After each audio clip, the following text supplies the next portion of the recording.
Democrats, Republicans, and over the years, black Americans and most Africans who come to this country align themselves with the Democratic Party.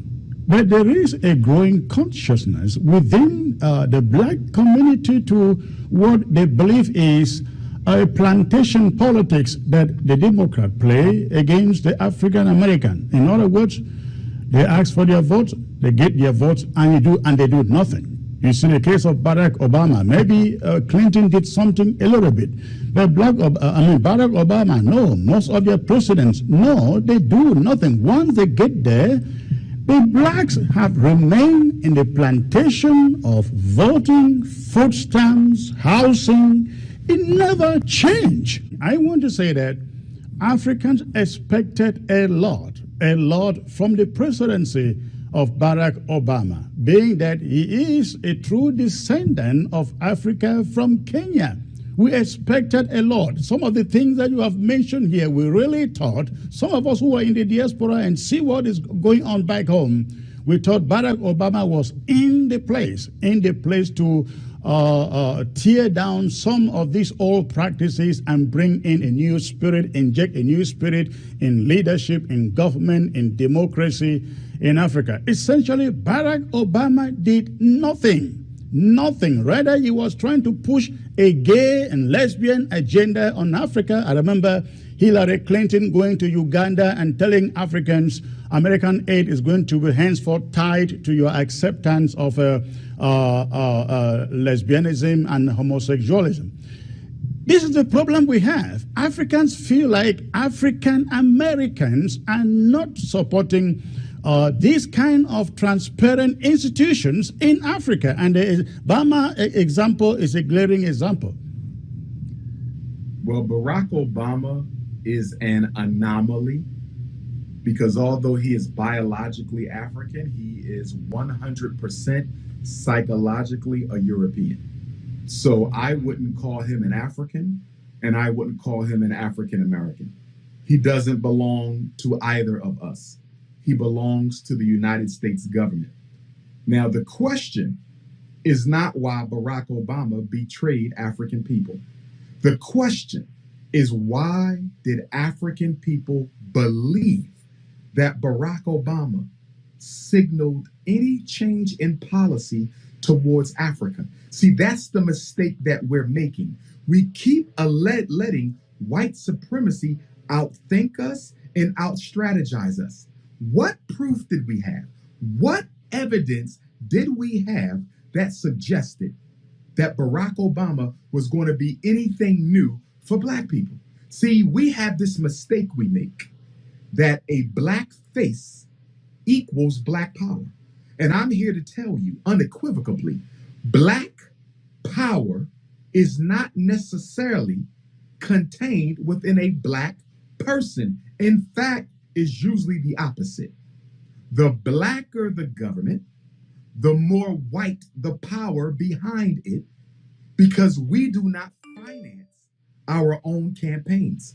If you go to Africa and look at who's financing campaigns, if you go to the UK and look at who's financing black political campaigns, if you come to America and look at who finances campaigns, if you would have even looked at who financed Barack Obama, if you would have only looked at his major campaign contributors, you would have known from the beginning that Barack Obama is not being elected to bring about some African renaissance. As you've already stated, he was put in office for two reasons: to homosexualize black men in America in the interest of population control, and to go into Africa and make Africa safe, convenient, and comfortable for Western exploitation again, to make Africa safe for neocolonialism. And he achieved both goals. And Barack Obama achieved those goals more efficiently than George Bush, Bill Clinton, George Bush Sr., Jimmy Carter. And the reason he was so effective in Africa, and the reason he was so effective in Black America, is because we made the faulty political assumption that he was sent by God to save us. If I may ask you, first of all, are you a capitalist or a socialist? Which one do you prefer? Great question. I am neither a capitalist or a socialist. I am a Pan-Africanist, which is to say we are to evolve our own economic system. We don't need anything from Friedrich Engels. We don't need anything from Karl Marx. We don't need anything from the fathers of Western capitalism. Africa is unique. African people are unique. If we need to create our own uniquely African economic system, we do not need the intellectual leftovers of European scholars. Capitalism is an exploitative system, and socialism is an enslavement system. Africa needs neither one. We need neither enslavement nor exploitation. We need African liberation. Let us get our economists together and let us build the economic system that will benefit Africa. But don't you realize, Dr. Omar, that you would have to adopt one of those systems or maybe both to operate an effective? I totally disagree. Okay. Those are just two systems. There are many others that are yet to be discovered. I totally disagree that those two European systems are the only options we have. To me, that would represent an extreme example of European intellectual and cultural domination for us to admit. I say so because when you talk about Africa, Africa is a continent, is not a country. I'm saying this to say that you go to East Africa, you have a whole different culture. You go to West Africa, it's a different culture. South Africa is a different culture. Central Africa is a different culture. North Africa is a different culture. How do you bring this together to form a single system that is acceptable by all these different cultures? We don't need a utopia. I've been to North Africa. I've been to West Africa. I've been to South Africa. I've been to East Africa. We don't need a utopia. Africa doesn't have to be a continent of robots where everybody dresses the same and thinks the same. Not at all. But we do need to agree on certain key components in order that we can exist together and build together. When the white men came together to build the United States, they didn't agree on everything. They even fought. Some people died, but they hashed it out.